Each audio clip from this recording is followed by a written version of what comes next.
Dear student, cost accounting की class में हम ओवरहेड एब्जॉर्प्शन कॉस्टिंग मेथड पर डिस्कशन कर रहे थे, जहां हमने ओवरहेड के मीनिंग, कंसेप्ट एंड नीड के बारे में डिस्कशन किया। हमने ओवरहेड को प्रॉपर अकाउंटिंग एंड कंट्रोल के लिए एक प्रोसेस को देखा। इस प्रोसेस में हमने ओवरहेड को क्लासीफाई किया, उसको कोडिंग किया और कोडिंग करने के बाद उनको हाउ टू कलेक्ट ओवरहेड। ये करने के बाद हमने यदि कोई ओवरहेड पर्टिकुलर किसी डिपार्टमेंट पर डायरेक्टली एलोकेट किया जा सकता है, एट्रीब्यूटेबल है, तो हमने उसको एलोकेट किया। वहां पर हमने एलोकेशन की प्रोसेस देखी। उसके बाद यदि हम उस डिपार्टमेंट को डायरेक्टली एट्रीब्यूटेबल नहीं कर सकते हैं, डिस्ट्रीब्यूट नहीं कर सकते हैं, तो फिर वहां हमने कुछ बेसिस लिए और उन बेसिस के बेसिस पर हमने उसको डिफरेंट डिपार्टमेंट में अपॉर्चुनेट किया।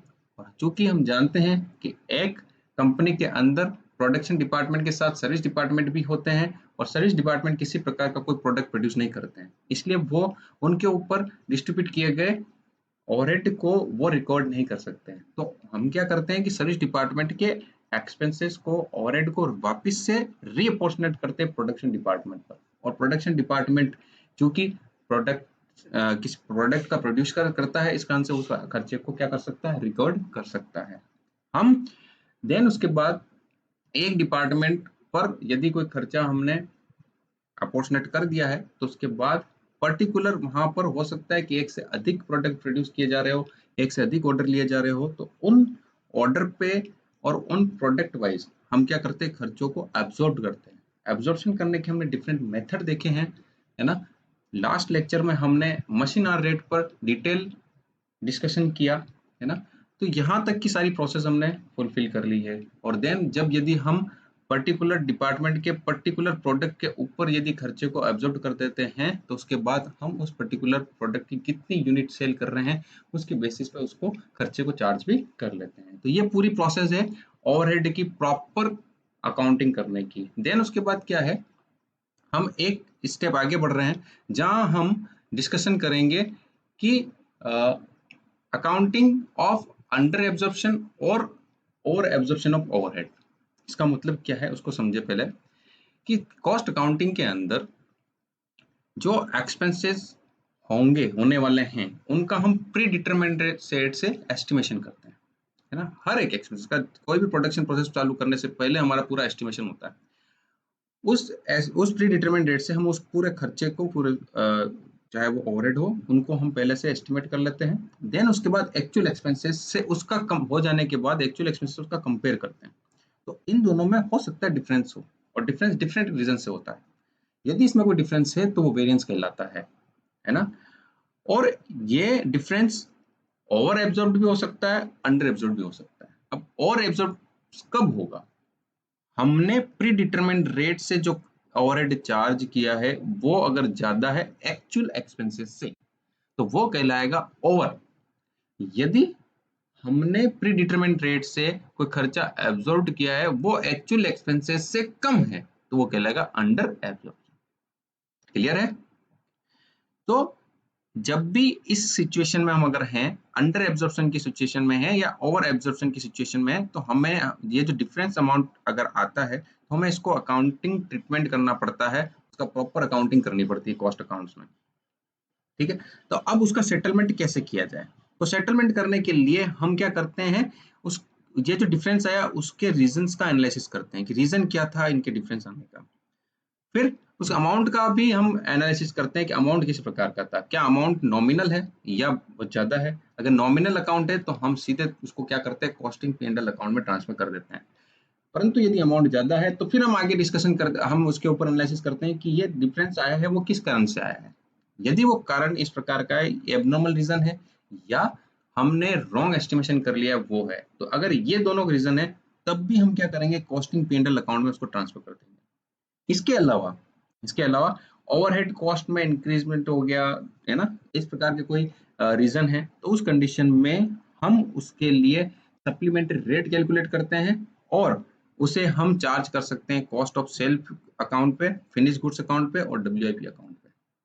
तो दो मेथड आपके पास है, कॉस्टिंग P&L अकाउंट मेथड है और दूसरा आपका सप्लीमेंट्री रेट मेथड है। तो कॉस्टिंग P&L में कब जाएगा, जब अमाउंट छोटा है डिफरेंस का, दूसरा रॉन्ग एस्टिमेशन है, और तीसरा एबनॉर्मल कोई रीजन है। तो इन 3 सिचुएशन में तो हम करेंगे ट्रांसफर कहाँ पर, कॉस्टिंग P&L अकाउंट में। इनको छोड़कर कोई अदर रीजन है तो हम कहाँ क्या करेंगे, उसकी सप्लीमेंट्री रेट कैलकुलेट करके उसको कहाँ चार्ज कर लेंगे, उसे हम चार्ज कर लेंगे के कॉस्ट ऑफ सेल अकाउंट पे, फिनिश गुड्स अकाउंट पे एंड WIP अकाउंट। चलिए इसका हम प्रैक्टिकल क्वेश्चन से भी इसको क्लेरिफाई करते हैं। आइए, ये आपके under and over absorption of overhead से रिलेटेड क्वेश्चन है। देखिए इसको पढ़ लेते हैं। During the year ended 31st March 2020, the factory overhead cost of 3 production department of an organization are as under। दिया हुआ है हमें XYZ 3 डिपार्टमेंट है, एक्स वाई और जेड के खर्चे भी दिए हुए हैं। एक्चुअल एक्सपेंसेस कितने गए, 48,950, 89,200, 64,500, ये एक्चुअल एक्सपेंसेस है। The basis of apportionment of overhead is given below, ये हमें बता रखा है कि ऐसा हमने इस प्रकार से हमने एब्जॉर्प्शन किया है। 5 per hour for 10,000 hours, 75% of direct labor cost of 1,20,000 and 4 per pieces for 15,000 pieces, ये हमें दिया हुआ है। कैलकुलेट डिपार्टमेंट वाइज अंडर और ओवर एब्जॉर्प्शन ऑफ ओवरहेड, हमें क्या करना है, एक्चुअल एक्सपेंसेस भी है और हमें एब्जॉर्ब यानी कि जो प्री डिटरमाइंड रेट है उसके अकॉर्डिंग भी हमें ओवरहेड दिए हुए हैं। तो इन दोनों का डिफरेंस निकाल कर हमें पता लगाना है कि वो ओवर है या अंडर है। आइए हम इसको निकालते हैं। सबसे पहले हम ये कैलकुलेट करते हैं, कैलकुलेट एब्जॉर्ब कितने करेंगे हम, कैलकुलेशन ऑफ ओवरहेड एब्जॉर्ब, ये बेसिस आपके तीनों ही सिलेक्ट कर लेते हैं।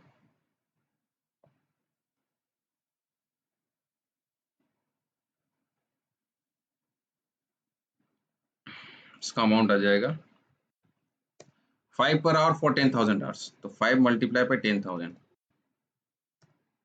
50,000 प्लस 2, ये बोल रहा है 75% ऑफ डायरेक्ट लेबर कॉस्ट 1,20,000, तो 1,20,000 इंटू 0.75, 75% 0.75, ये हो गया 90,000 और 4 पर piece for 15,000 piece equals to 4 multiply by 15,000। Okay, actual expenses आपको क्या दिए हुए हैं,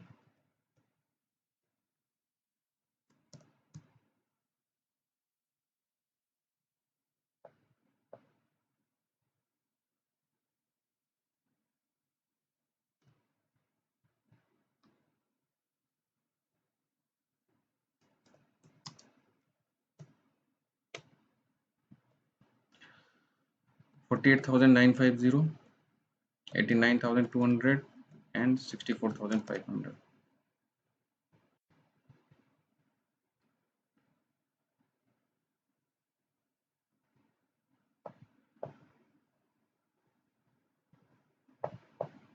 डिफरेंस निकलेगा क्या, या तो ओवर होगा, ओवर एब्जॉर्प्शन होगा या अंडर एब्जॉर्प्शन होगा।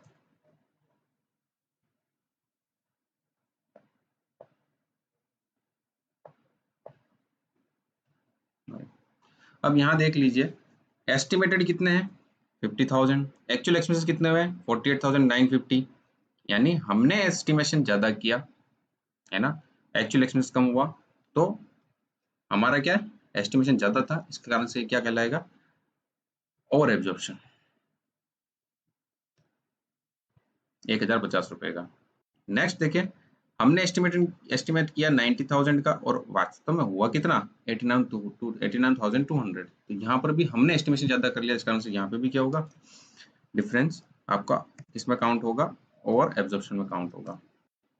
देन उसके बाद यहाँ देखिए स्थिति तीसरी अलग है, यहाँ पर हमने तो एस्टिमेट किया 60,000 पर एक्चुअल में हुआ कितना 64,500, तो ये सिचुएशन कौन सी कहलाएगी, अंडर एब्जॉर्प्शन की सिचुएशन कहलाएगी। तो इस प्रकार से आपको ये फाइंड करना है कि पहले तो यही फाइंड करना है कि अंडर हुआ है या ओवर एब्जॉर्प्शन हुआ है। ये करने के बाद आपकी स्टेप आगे बढ़ती है कि इसको ये जो है डिफरेंस किस कारण से हुआ है, उसके रीजंस को तलाशे, रीजन को तलाशने के बाद उसका अकाउंटिंग ट्रीटमेंट करें। तो ये आपके सामने एक छोटा सा क्वेश्चन है जिससे आप ये फाइंड कर पाए कि ओवर कब होगा, अंडर कब होगा। चलिए हम एक स्टेप आगे बढ़ते हैं, इसके अकाउंटिंग ट्रीटमेंट की भी बात कर लेते हैं, डिस्कशन हमने कर चुके हैं। अकाउंटिंग ट्रीटमेंट के रिगार्डिंग एक क्वेश्चन आपके सामने है, रीड कर रहा हूँ, ध्यान से सुने। इन a manufacturing unit, overhead was recovered at a predetermined rate of 25 per man day. है ना। प्री डिटरमिन रेट क्या बता दी, 25 पर man day. The total factory overhead expenses incurred and the man days actually worked were 41,050 lakhs and 1.50 lakhs day respectively.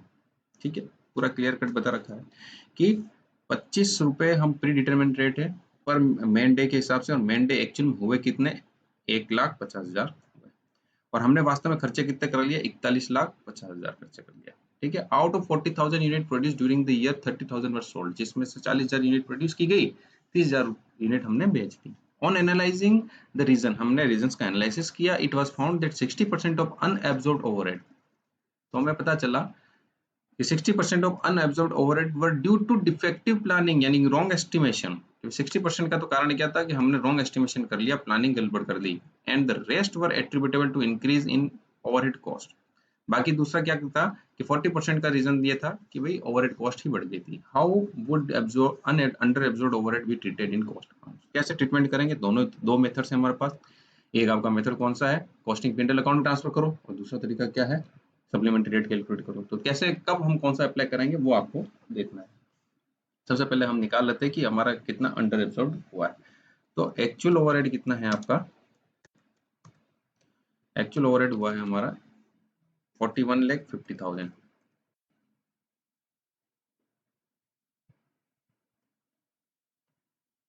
और absorb कितना है,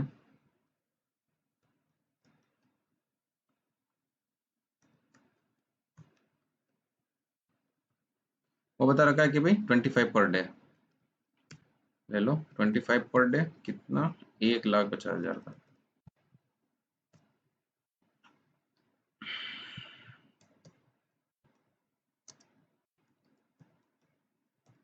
under absorption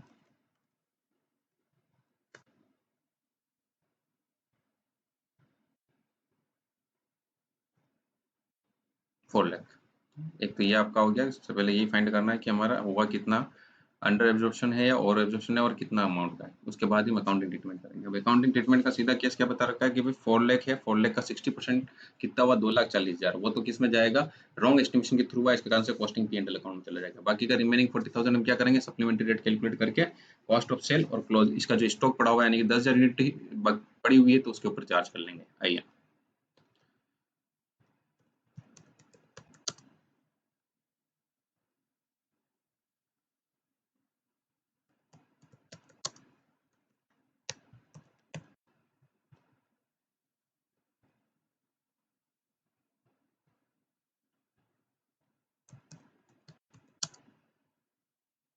adjustment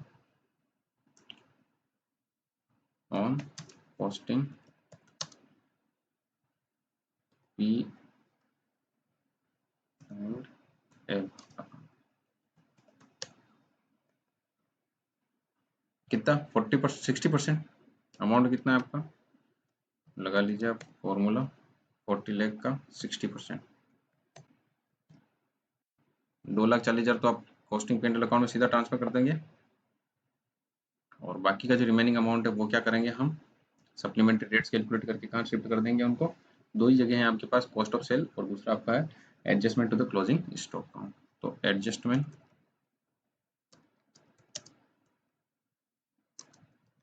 cost of sales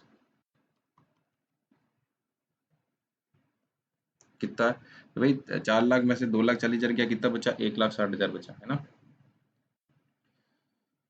मैं यहाँ लिख लेता हूँ आपके 1,60,000 मल्टीप्लाई बाय कितना, देखो यहाँ पर हमने यूनिट सेल कितनी की है, 30,000 यूनिट की सेल की है ना, ये ध्यान रखें आप, 30,000 यूनिट सेल की है, और वास्तव में यूनिट प्रोड्यूस कितनी की गई थी, 40,000 यूनिट प्रोड्यूस की। तो ये सप्लीमेंट्री रेट निकालने का फॉर्मूला हो गया कि भाई 1,60,000 जो है उसमें कॉस्ट ऑफ सेल पे कितना जाएगा, कि भाई जितनी यूनिट सेल की है, 30,000 यूनिट सेल की है तो 30,000 चला जाएगा, और टोटल यूनिट कितनी प्रोड्यूस की थी, 40,000 यूनिट प्रोड्यूस की थी। फॉर्मूला लगा लेंगे हम, 1,60,000 मल्टीप्लाई बाय 30,000 डिवाइड बाय 40, तो टोटल अमाउंट का 1,20,000 कहाँ चार्ज हो जाएगा, कॉस्ट ऑफ सेल पे। एडजस्टमेंट टू क्लोजिंग स्टॉक,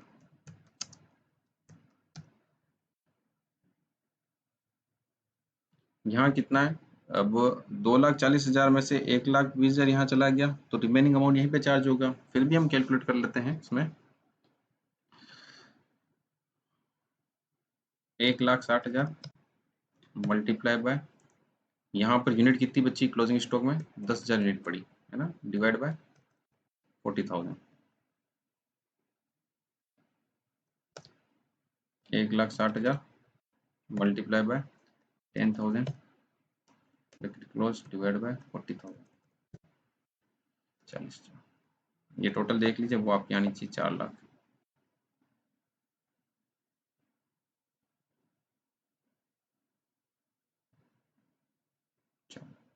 इस तरीके से हम क्या कर लेंगे, अकाउंट इसका एडजस्टमेंट करेंगे।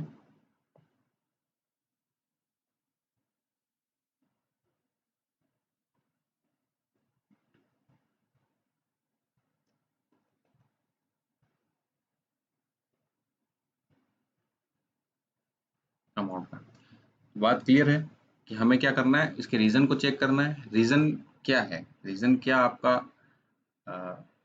कॉस्टिंग P&L अकाउंट में ट्रांसफर करने वाला है या फिर सप्लीमेंट्री रेट कैलकुलेट करने वाला है। तो सप्लीमेंट्री रेट अगर वाला है तो हम हाँ किन किन स्टेप्स पे चार्ज करेंगे ये आपके सामने, और अगर कॉस्टिंग P&L में ट्रांसफर करना तो वो है। तो यहाँ लिखा हुआ था क्लियर कि 60% तो रॉन्ग एस्टिमेशन हो गया, बाकी 40% का रीजन इन्होंने कह दिया कि भाई ओवरहेड की रेट जो है इंक्रीज हो गई थी उसके कारण से। तो हमारे पास दो ही ऑप्शन थे यहाँ पर, कॉस्ट ऑफ सेल था और क्लोजिंग स्टॉक था। हो सकता है यहाँ पर कभी कभी एक चीज और बढ़ा दे कि भाई वर्क इन प्रोग्रेस के अंदर 5,000 यूनिट थी और क्लोजिंग स्टॉक में 5,000 थी, तो हम वर्क इन प्रोग्रेस को भी इस प्रकार से चार्ज कर पाएंगे। Okay, thank you. यहाँ तक हमने आज अंडर एब्जॉर्प्शन और ओवर एब्जॉर्प्शन का अकाउंटिंग ट्रीटमेंट कैसे होगा वहां तक कर लिया। तो अब लगभग आपके ओवरहेड से रिलेटेड जो पूरी यूनिट थी वो कवर होगी, जहां हमने एलोकेशन, अपॉर्चमेंट, रीअपॉर्चमेंट, एब्जॉर्प्शन एंड देन उसके बाद अंडर एंड ओवर एब्जॉर्प्शन का कैसे अकाउंटिंग ट्रीटमेंट किया जाएगा, वो वहां तक का पूरा क्लास और कोर्स सिलेबस कंप्लीट कर चुके हैं, है ना। Thank you.